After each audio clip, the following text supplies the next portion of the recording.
Une fois de plus, bienvenue dans cette édition du journal. Initié depuis 2015 à Addis Abeba, le Forum Investir en Afrique est un haut lieu de réflexion sur les perspectives d'investissement en Afrique et la création d'emplois, organisé par le gouvernement du Congo-Brazzaville, le gouvernement chinois, la Banque de développement de la Chine et le groupe de la Banque mondiale.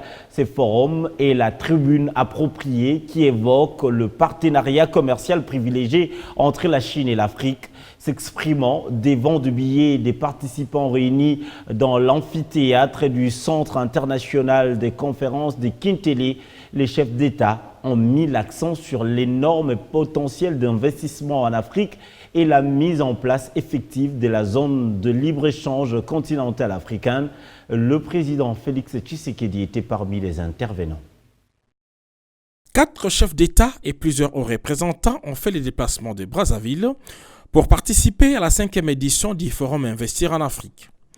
Après Addis Abeba, Guangzhou, Dakar et Changsha, c'est au tour de la ville naissante de Kintélé aux portes de Brazzaville d'abriter ces hauts lieux de réflexion sur les potentiels économiques de l'Afrique et ses nombreuses opportunités d'investissement. Tirer parti des partenariats pour promouvoir la diversification économique et la création d'emplois dans les économies africaines, tel est le thème principal développé par les principaux orateurs de ces forums et co-organisés par la République du Congo, les gouvernements chinois et la Banque de développement de la Chine, ainsi que les groupes de la Banque mondiale. Dans leurs allocutions, les présidents Faustin Archange Touadéra, Joao Lourenço, Paul Kagame, Denis Sassou Nguesso et Félix-Antoine Tshisekedi Tshilombo sont revenus chacun dans ses mots sur les différentes options de diversifier l'économie africaine. En ce qui concerne la République démocratique du Congo, le chef de l'État Félix-Antoine Tshisekedi Tshilombo a choisi l'agriculture comme un des piliers de son programme. Distingués invités, mesdames et messieurs, la trajectoire de mon pays, la République démocratique du Congo, durant ces dernières décennies, constitue l'illustration de la situation générale de l'Afrique que je viens d'évoquer si haut. Et c'est très regrettable. C'est pourquoi, depuis mon accession à la magistrature suprême de mon pays, j'ai pris le ferme engagement d'opérer des profondes réformes dans plusieurs secteurs de la vie nationale.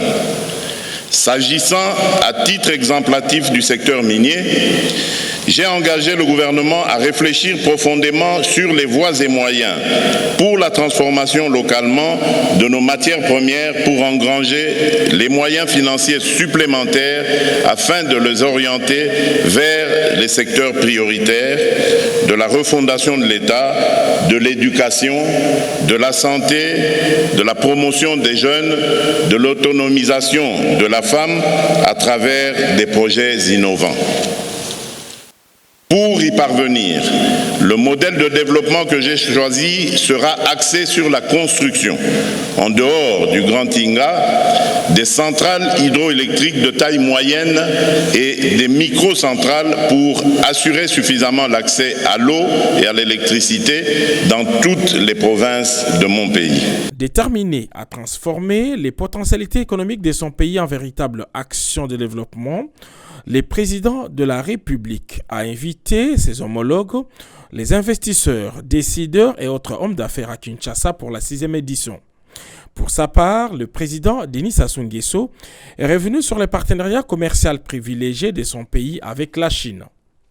À la faveur du forum de Kintélé, cet accord de coopération ont été signés entre les gouvernements du Congo-Brazzaville et des institutions chinoises pour des œuvres qui vont s'ajouter à celles déjà visibles à Kintélé.